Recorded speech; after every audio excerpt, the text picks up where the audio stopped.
Hey everybody, it's a history buff. You can call me John, your old pal John, whatever you want to call me.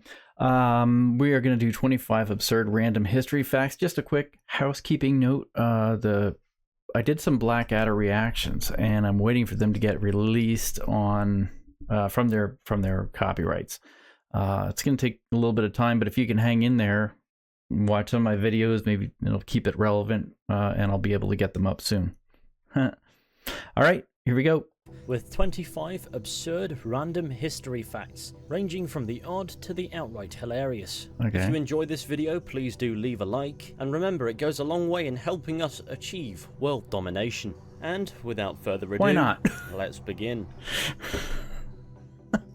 Napoleon Bonaparte's most humiliating moment would arguably take place in July of 1807, where the famous conqueror was attacked by a horde of rabbits during a rabbit hunt he had arranged for him and his men. I heard about Once that. released from their cages, the rabbits simply charged at Napoleon and his men, and thus the hunter became the hunted, and what I wouldn't give to witness that. I've heard something about that. Since Napoleon lived until 1821, I think it's fair to say that the rabbits didn't succeed in killing Napoleon. However, the humiliation it likely caused him was good enough. That reminds me of, oh man, the rabbit from the Holy Grail. Did you know that about Napoleon? Let me know if you knew any of these, or if any of these are new to you. I'm curious.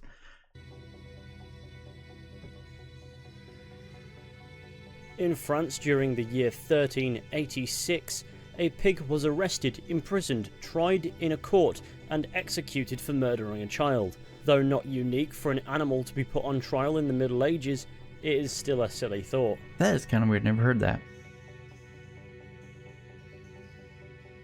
I mean, I've heard about it. On the 27th of August 1896, the Anglo-Zanzibar War broke out between Britain and Zanzibar. Yeah. It ended 38 minutes later. Right, shortest with war. one British sailor wounded, and on Zanzibar's part, roughly 500 were either wounded or killed, including military and civilian alike. This is considered to be the shortest war in history, and it didn't last as long as half a football match. Isn't that crazy? Good job. At US President Andrew Jackson's funeral in 1845, Parrot. his pet African grey parrot had to be removed because it was swearing loudly and often disturbing other attendees. And here we mourn the loss of the President of the United States. So that's actually really true. Andrew Jackson was, you either liked him or you hated him. If you're native, you absolutely hated him. But yes, he actually was. They tried to assassinate him twice, and twice he didn't die. And like one of the ones, he like beat his attacker to almost pieces. Following the death of Israel's first president in November of 1952, the presidency was offered to Albert Einstein, who declined, citing he didn't have the natural aptitude to properly deal with people. Interesting. Albert Einstein wasn't even from Israel, but declined the presidency on the basis of being an introvert. That's good. That's a good one. Rome's infamous tyrant Caligula once threatened to make one of his favourite horses a senator, citing it to do a better job than human senators. He was assassinated before he could do this, and rumour has it he had every intent in doing so. Unfortunately, in the end, he didn't really get the chance to. I don't know much about Roman history. To be honest, I don't know much about Roman history, but Caligula, he was, wasn't there like a dirty movie made kind of a dirty movie? I don't know if it was really that bad. It was one of the like X-rated movies, I think, made about him. Somebody was telling me about that. I'm gonna have to look it up. Maybe I shouldn't. I don't want that in my history.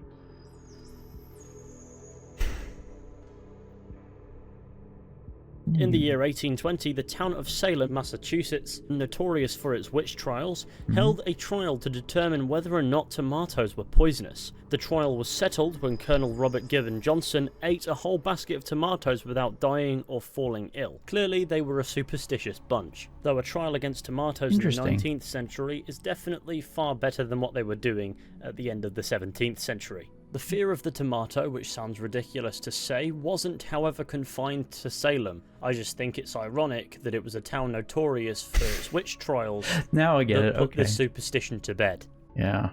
I heard that about tomatoes. I didn't know Salem. King Henry VIII had grooms of the stool, and their job was to wipe his backside after a bowel movement. Yes. All 4 individuals who served in this position under Henry's reign were knighted. So he literally knighted 4 blokes for wiping his backside. And I also think it's funny that by mathematics, they stuck around longer than his wives did.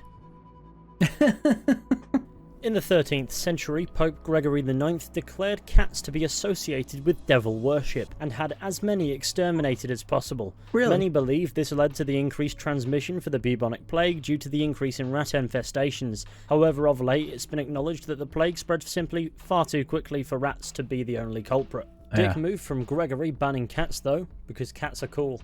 I'm not a cat fan, I'm a dog fan. In ancient Asia and up until the 19th century, a popular method of execution was death by elephant. Elephants could be taught to inflict painful and horrific slow deaths, or simply execute people using large blades fitted to their tusks. I'm sure it made sense That's culturally, insane. it just seems a bit random to me. It is random, yeah.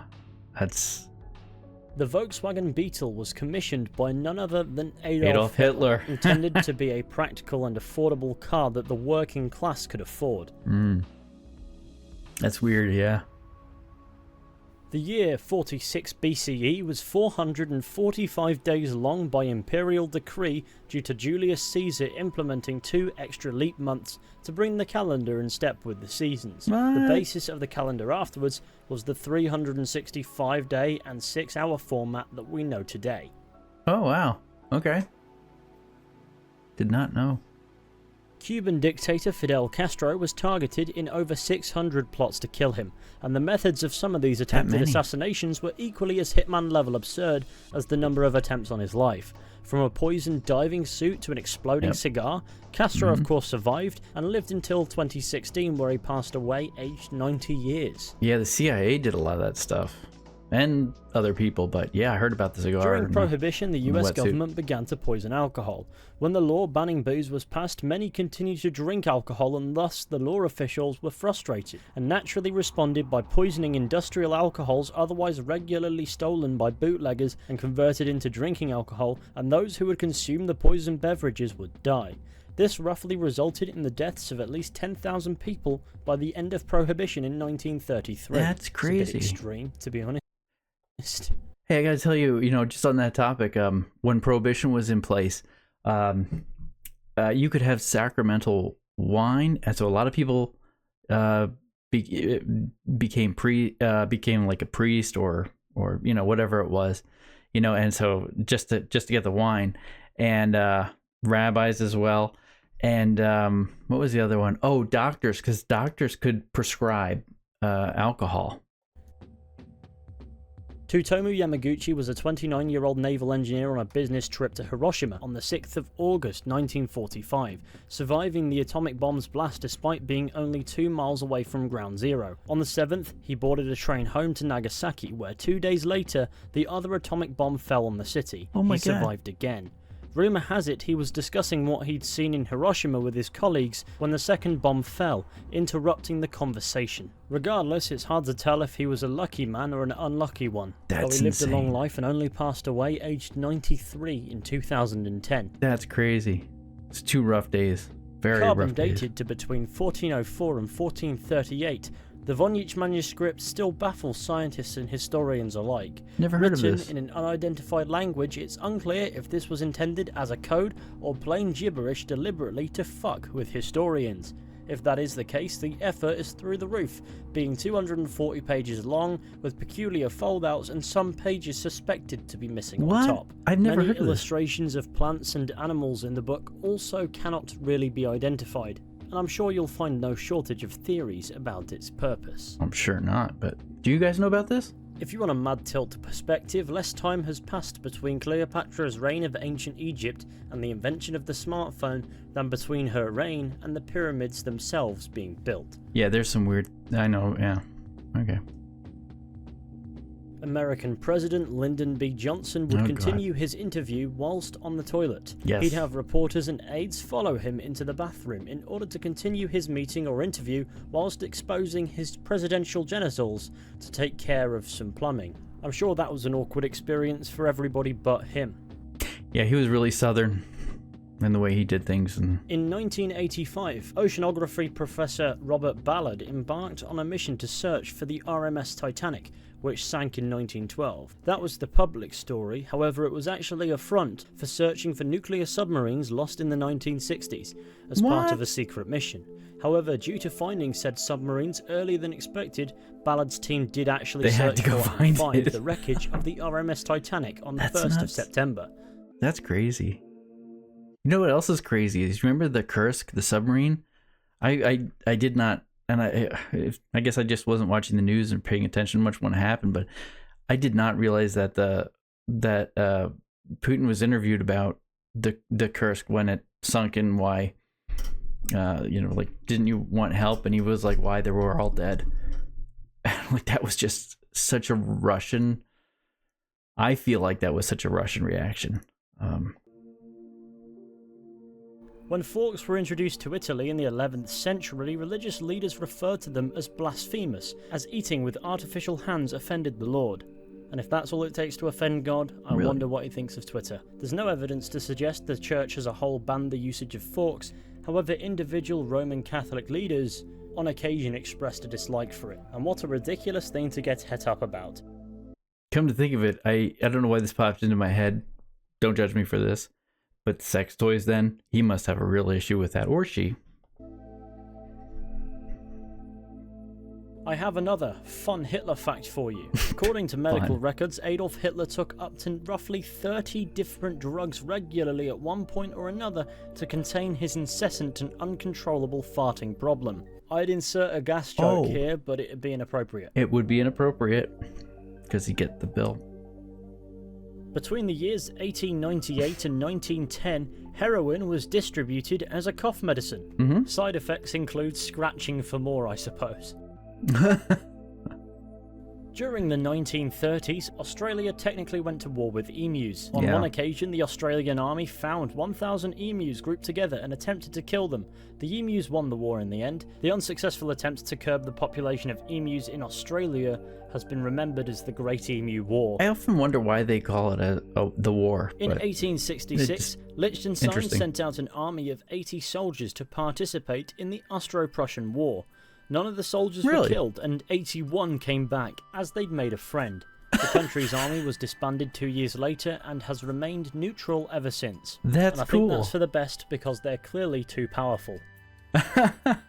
In Strasbourg, in the Holy Roman Empire in the year 1518, many locals began to dance uncontrollably for days on end until they died. This dancing mania lasted 2 months, and isn't the only recorded instance of this occurring. Thanks for watching this video. I really hope that you've enjoyed. Please let us know your favourite absurd history fact that could be funny, ridiculous, completely perspective altering, or all of the above. Alright guys, check out the channel right there. Wow, that's pretty cool. Any random or odd history facts that you know and you want to put down there, let me know. Also, just a quick thing. YouTube asked me to put out merch and memberships. If you want that, great. I'm just concerned if you watch the videos and you get enjoyment out of it. Anyway, what did you think of this?